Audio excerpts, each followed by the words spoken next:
இட்லி மாவில் வந்து நல்லா குட்டி குட்டியாக நல்லா கிறிஸ்பியான போண்டா எப்படி பண்ணலான்னு பார்க்கலாமா? செம்ம டேஸ்டியாக நல்லா இருக்குங்க.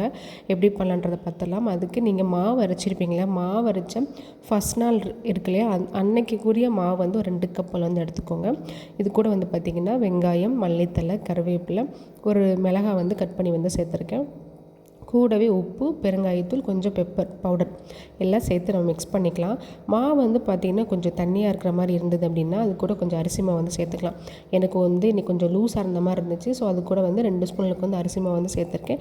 கொஞ்சம் கெட்டியாக இருக்குது அப்படின்னா நீங்கள் வந்து அரிசி மாவு வந்து சேர்க்க வேண்டாம். நீங்கள் அப்படியே டைரெக்டாக வந்து போட்டுடலாம். இப்போ எல்லாத்தையும் நல்லா மிக்ஸ் பண்ணதுக்கப்புறமா ஆல்ரெடி கடாயில் வந்து எண்ணெய் ஊற்றி ஹீட் பண்ணுறதுக்கு வந்து வச்சுருக்கேன். நல்லா ஹை ஃப்ளேம்லேயே வந்து வச்சுக்கோங்க. லோ ஃப்ளேமில் வந்து வேண்டாம். லோ ஃப்ளேமில் வச்சோம் அப்படின்னா வந்து வடை வந்து எண்ணெய் குடிக்கிறீங்க. எந்த வடை போட்டாலுமே வந்து லோ ஃப்ளேமில் வச்சு வந்து பண்ணாதீங்க. ஹை ஃப்ளேம்லேயே வந்து பண்ணுங்கள். நல்லா வந்து எண்ணெய் குடிக்காமல் நல்லா கிறிஸ்பியாகவும் வந்து இருக்கும்.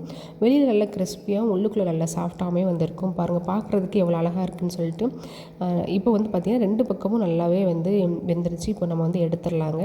இது கூட வந்து ஒரு கார சட்னி அப்படி இல்லைன்னா தேங்காய் சட்னி, ஒரு கப் டீ இருந்தால் போதும். செம்ம சூப்பரான ஈவினிங் ஸ்நாக்ஸாக வந்திருக்கும். ட்ரை பண்ணி பாருங்கள்.